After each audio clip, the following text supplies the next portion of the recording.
Hello guys, how are you? Happy to be in your kitchens once again with yet another meal. Thank you so much for watching, for subscribing, for telling friends, for sharing the links. Thank you so much for viewing. And for those of you who have just been watching and enjoying, please do subscribe. Remember, subscription is free. My name is Winfred, for those of you who don't know me. And those who are returning subscribers, I'm forever indebted. Thank you so much. Today I'm going to be making chapatis. For those of you who want to know how to make Rolexes, chapatis, this is the right place. You'll be learning how to make them, and from there we can be making Rolexes. So be on a lookout for my video on how to make Rolexes, Ugandan style. This is a Ugandan thing that we do, making Rolex. So after we've learned how to make chapatis, there will be a video on how to make Rolexes. So come and join me and see the ingredients that we are going to be using to make chapatis. Now, to help me make chapatis are grated onions, which you can see in there, and some grated carrots, some salt, oil, vegetable oil, and I've got 4 eggs that I'm going to be using to make my chapati. Now, I'm using eggs. Other people may not use eggs, but I'm going to use them because I want my chapatis soft and fluffy. And I'm also going to use all-purpose flour. This will help me make chapatis. I've got myself this pepper that I'll be using to press down my chapatis so that they turn out easily pressed when I turn them on the pan. I've got a spatula as well to help me, but I've also got some warm water. This will help soften my chapatis and give me soft chapatis. So let's get started. Now, before I do anything, I'll mix my water inside the bowl. This is warm water. I'll put just a little bit because I'm going to add eggs.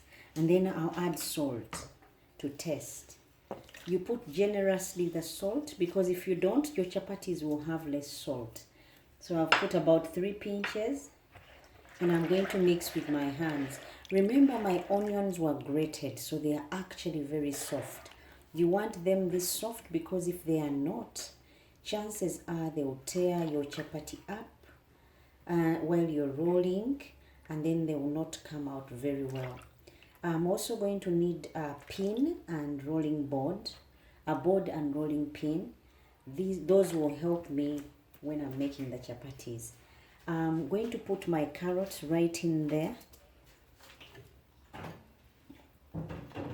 And then I'm going to add the flour. Once I've established that the salt has been mixed very well, I'll test to see if it's enough, and it is, then I'll add the flour. Now, do not add all the flour in one go because chances are it could be too runny or too thick. So you add accordingly. As you have seen, I've not used all my water, neither have I used all my flour.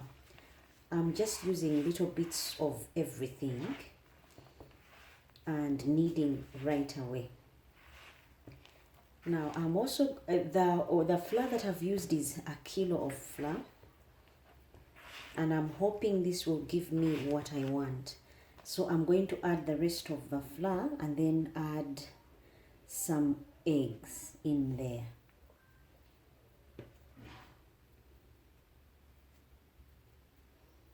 I'll beat all 4 eggs in there and then go ahead and knead.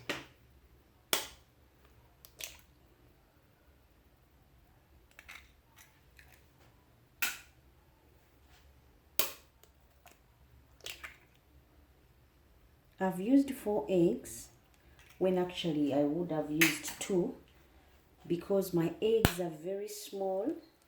So I want to compensate the volume by using more eggs. That way my chapatis are not so deprived of the eggs.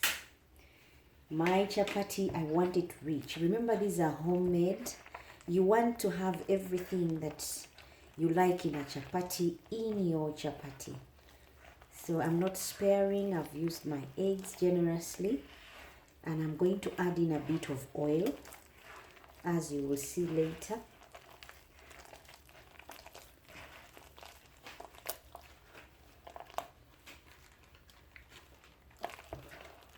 Knead until it's not sticking on my hands anymore. Then I'll know my dough is ready for me to roll out and start making chapatis. I will use oil, but what I did with my oil, I first heated it so that it can be able to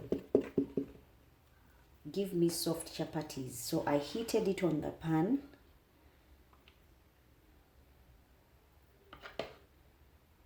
So as to get soft chapatis, I've put in 2 tablespoons, and I'll knead from there. Guys, this should be able to give me fluffy chapatis, soft.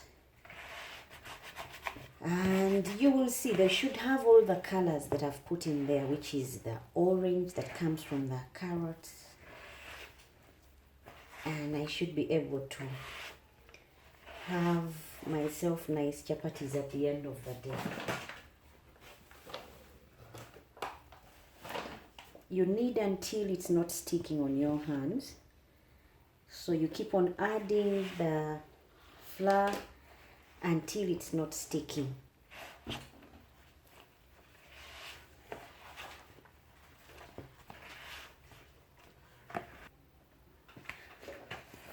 Now my dough is not sticking anymore on the hands, so it shows that it's ready. And as you can see, it's a clean bowl that I have in there.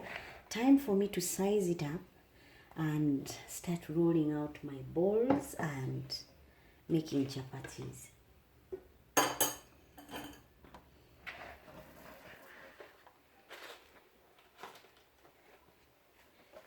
Now I'm going to put the finished rolled balls on there.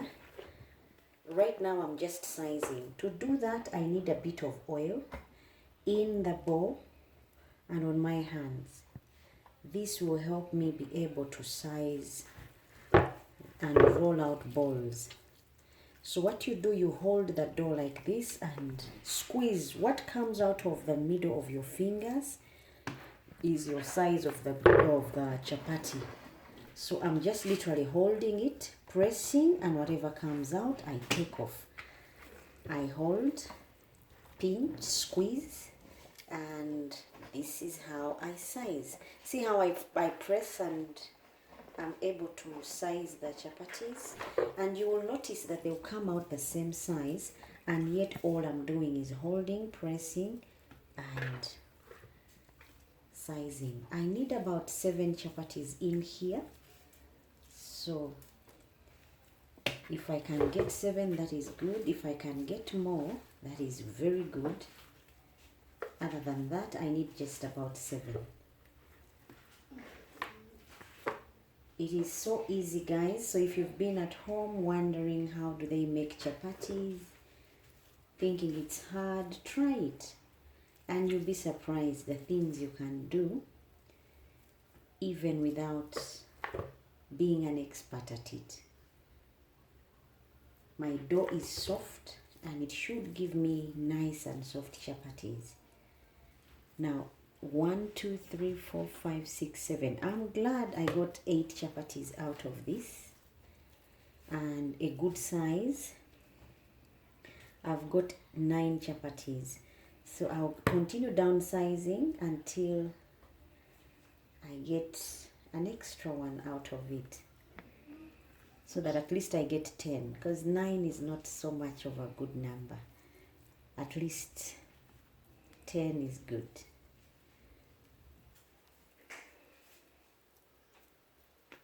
But if I can't, then that's still okay. Now these will be sizable chapatis, guys. I've got 10 chapatis here now, and I'm ready to roll out and make chapatis. Now what I'm going to focus on now is getting those perfect circles. So this that I'm doing, now what I'm doing is softening my dough, and while doing that I'm still getting a perfect circle. This will help me get myself a nicely shaped chapati. So that is number one, and I'm softening it at the same time, making a round ball that is easy to knead and roll out. The oil that we put initially will help keep my chapati soft.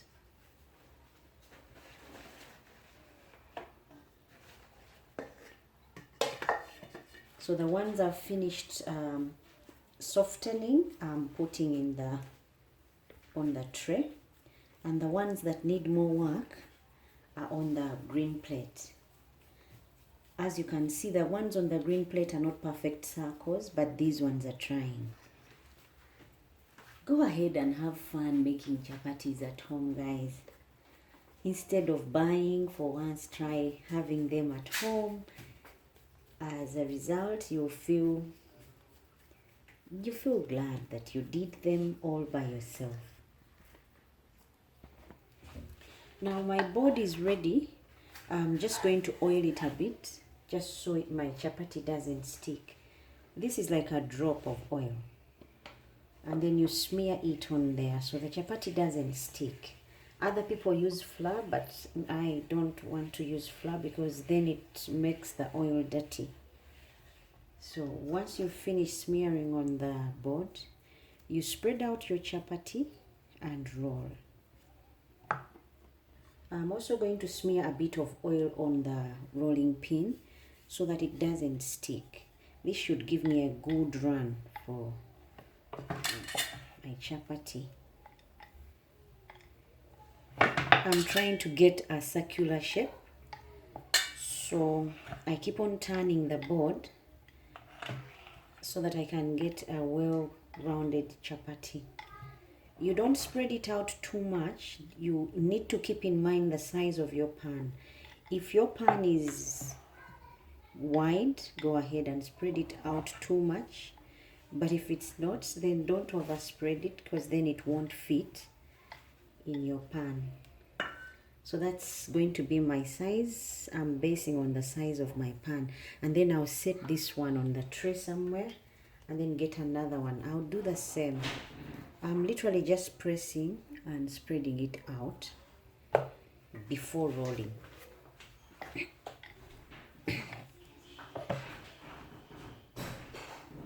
So as you can see, I'm rolling out, and I'm going to do this to all my chapatis so that I can just fry after that.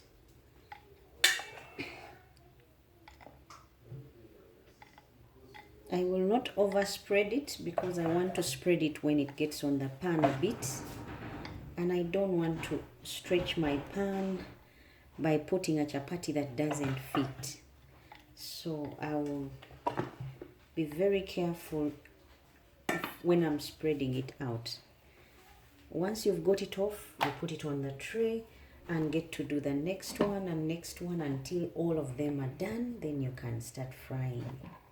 To put just a tablespoon of oil and make sure it's properly sprayed. And then when the pan is ready for frying, I'll put my chapati and start frying. But right now what I'm doing is trying to smear it all over the pan.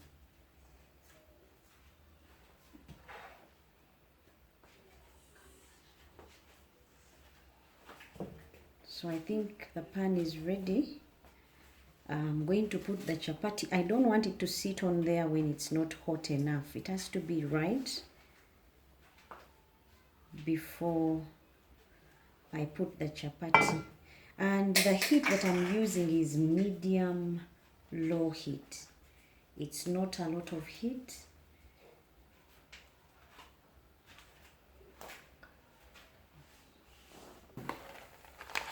Now I'm going to use this pepper to help me spread out my chapati. But first I'll flip it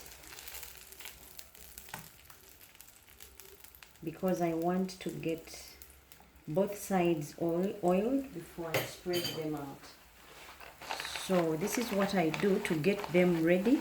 The heat is medium-low heat.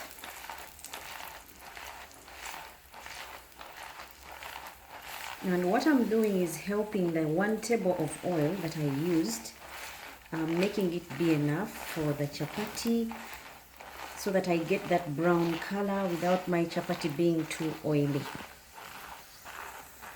You can use anything to press. I normally use this paper that carries my flour, so you can go ahead and use anything as well. Now I'm going to flip it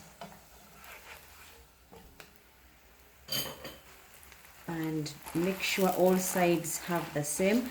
Remember, it is 1 spoon of oil. You don't use a lot, because if you use a lot, then chances are your chapatis will be oily and the people you're serving them to may not really want to eat oily chapatis. So my pressing down will ensure my chapati cooks well inside, so that when I serve, it's not raw in the middle. So you keep on flipping until you see the desired color on all sides.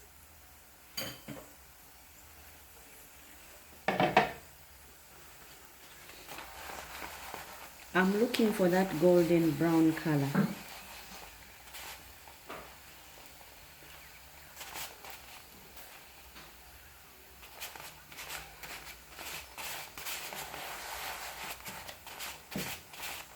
Guys, these will be very soft and tasty. You will love them. Try and make them. You'll feel glad that you tried and something good came out of what you tried. Now I'm going to put another one on top of this one. Yes, on top of the one that is already done, and I'll try and press. They will not stick, no worries.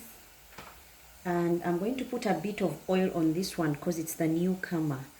I want it to not stick on the pan. So I'm going to put oil on it and then flip so that they cook together. You see what I'm driving at. The first one cooks the second one, and then like that, and before you know it, you've got yourself some nice chapatis. See how the colors are starting to change?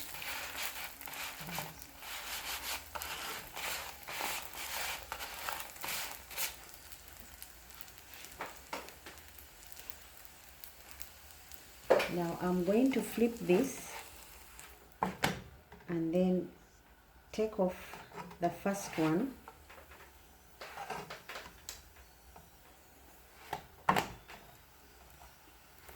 And then I'll do like a sandwich to my chapati. But I'll put oil on this one as well, because like a teaspoon full of oil.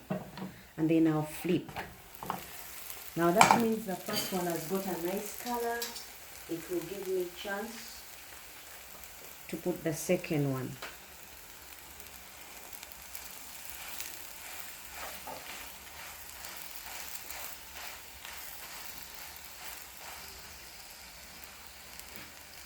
Now I'm trying to press for the first one to get ready, but then I'll flip this and then take off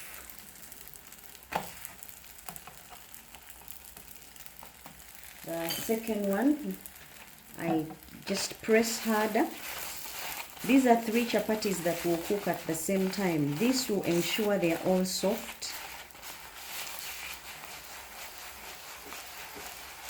You see what I'm driving at. You make 3 chapatis in one go.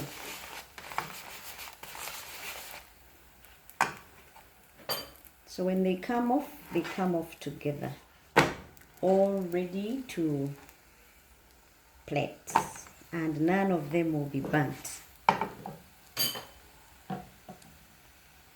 So I'll smear some oil on this one as well because it's the new latest comer. Then I'll flip. Do you see how the colors are just blending?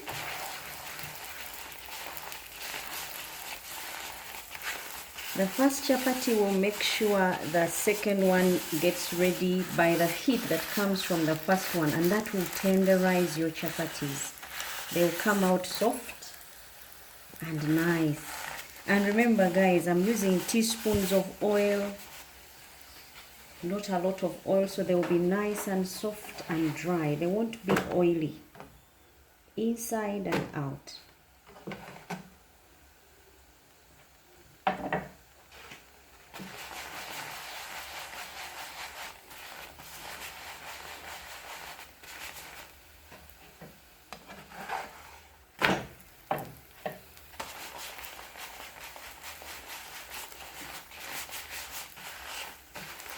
Now these three are ready to take off, so I'll get the next three to come in.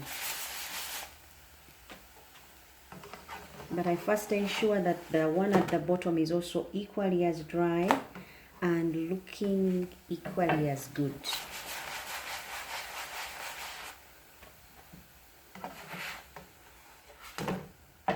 You just have to have faith in yourself that the chapatis will come out nice.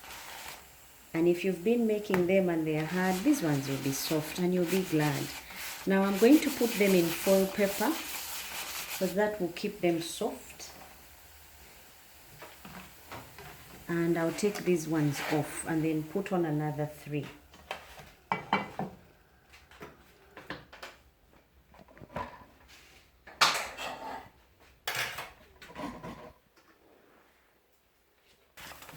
Now guys, this is the last one of our chapatis. They are all ready and in the foil paper there. You'll be able to see them. The reason I'm covering them is so that I keep them soft and moist. So in a short time you'll be able to see all of them and how they've turned out. But the secret to them is using very little oil frying, but flipping them all the time and just pouring a little bit of oil on the side. I normally fry them when they are paired or tripled, simply because that keeps them soft. So if you've been making them and they always turn out hard, probably you should try making them this way. They'll come out soft and on low heat. If you use too high heat, they will blacken when they are not ready. So you need to use moderate heat. If you're using a charcoal stove, go ahead and pour some ash on there to reduce the heat so that they don't burn when they are not ready. Otherwise, they should be ready and soft when you're done. Now I keep on flipping. That's what you're seeing me doing, and each time I flip both sides. Now because these chapatis have been cooking together at the same time, each time I flip on the back, it's another chapati. And I flip until I see all of the chapati evenly cooked. Once you see the brown, you'll know you're on the right track and your chapati is getting almost ready.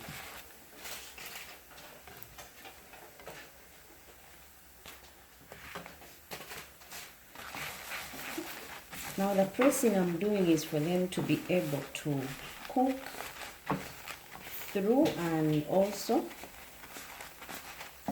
help get steam from one another.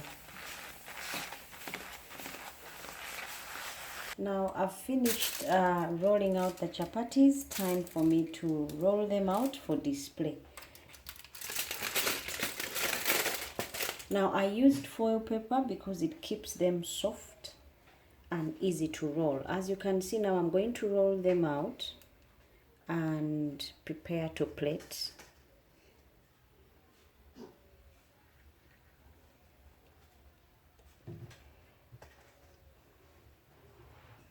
They are hot, guys, so I'm trying hard to keep them in one place.